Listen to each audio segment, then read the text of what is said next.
you're a bar or a club that stays open till 4 o'clock in the morning, then in a way your customers need something. I mean, whether they take coke or they take other drugs, they're not going to be out till 4 o'clock in the morning otherwise. Everyone does it, you know, young people, training people, old people, business people, everyone. If you go into a bar, if you run your finger across the toilet roll dispenser in the toilet, you will have a white finger. There is coke use.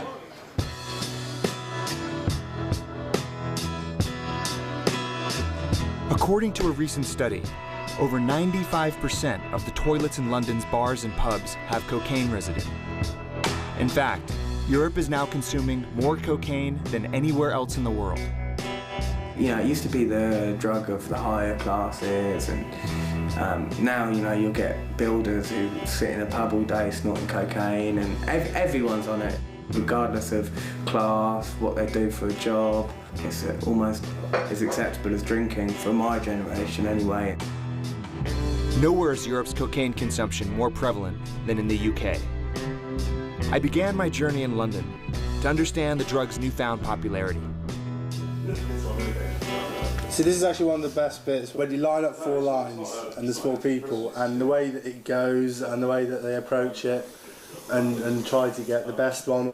I don't know how much of the actual high is necessary. I think it's the ritual. It might be coke, but it's, you know, the ritual's there, the chopping and the cutting and all these things are all part of ritual and all part of a social situation of sharing it. Like going to the toilet with someone, like with a group of 3 or 4 people, and then just basically just go around the toilet seat and just talking it lining up and going through some bullshit banter about who goes first, second and that lot.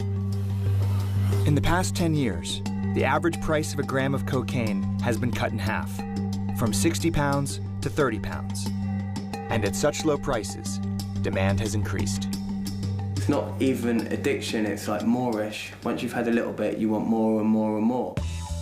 It's ruined some of my nights before when we haven't got cocaine, because we could have just had a nice drink and had a good night, but instead someone's mentioned the word cocaine and everyone's out to get it, and that's all they're interested in. From the point of view of a dealer, it's a great drug to sell, really, because the number of times that I've been 5 o'clock in the morning, we've been phoning everyone we know to try and get some more cocaine. You know, for a drug dealer, it's a very good drug to sell, it's very profitable. Today, Europe is consuming an average of 146 tons of cocaine every year. In order to meet the demand, drug lords in South America, the world's foremost supplier of cocaine, have had to overcome the geographical challenge that previously limited their access to Europe. In the last 5 years, they found an easier route, via West Africa. If you look at the globe, you can see immediately that West Africa is the closest point of entry for cocaine cultivated in Latin America.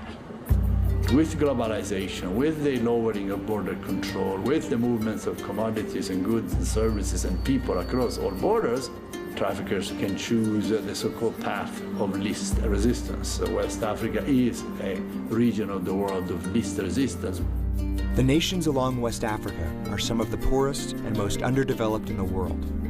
The lack of drug enforcement, thousands of miles of unpoliced beaches, and rampant corruption make it a perfect transit point for drug trafficking. A kid that is consuming drugs is certainly enslaving more and more Africans, that segments of Africa that are part of the process of shipping cocaine into Europe. To better understand how so much cocaine from Africa is making its way into Europe, I headed to southern Italy, one of the easiest access points into the European cocaine market.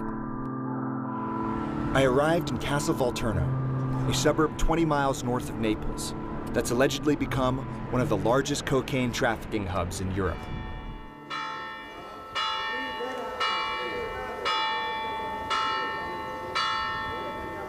On the surface, Castelvolturno appears to be a small, picturesque Italian town. Located by the sea, it's famed for its tomato fields and mozzarella cheese made from buffalo's milk. In the 60s, the area was built up as a seaside resort town. Later, immigrants from Africa began flocking here in search of jobs in nearby farms. But the economy has long since collapsed, and today, jobs are scarce. as early morning as possible, as early as 5, 6 o'clock in the morning, you will see the boxes filled up. They go to where they look for work, but at the end of the day, the boxes are filled up again, returning back. Because only the few of them can manage to get some job. Most of them, they left their home country because they come in here to survive well, but getting to this place, they met a different story. Since I'm here, I didn't get a good job to do in this country. So you had heard that other Ghanaians who'd gone to Italy had done well and they had a good life, and you got here and that wasn't the reality at all? Yes. When I came here, I didn't see anything like that. And if you go to town, you can't get away. Right. And you come back, hasn't even to eat is very difficult. The thousands of Africans who've come to Casa Volturno find they've arrived in one of Europe's most lawless towns, ruled by the local mafia, known as the Camorra. The Camorra is one of Italy's most brutal mafia families, sometimes executing opponents in broad daylight.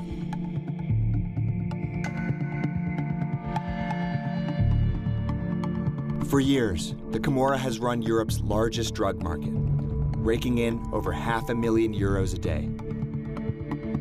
And with unemployment in the area so high, they have a steady flow of desperate immigrants willing to help them sell cocaine. The people, we meet them here, they have collaboration with the Camorrists. You understand? Camorrists give them house, Camorrists give them everything. And they show you money, they show you big house, they show you car, they show you freedom, which is fake. Would you say that most people you know in this area have at one point dealt cocaine? When they get chance, they do it. Even good people, he arrive today, tomorrow, when he see chance, he do it.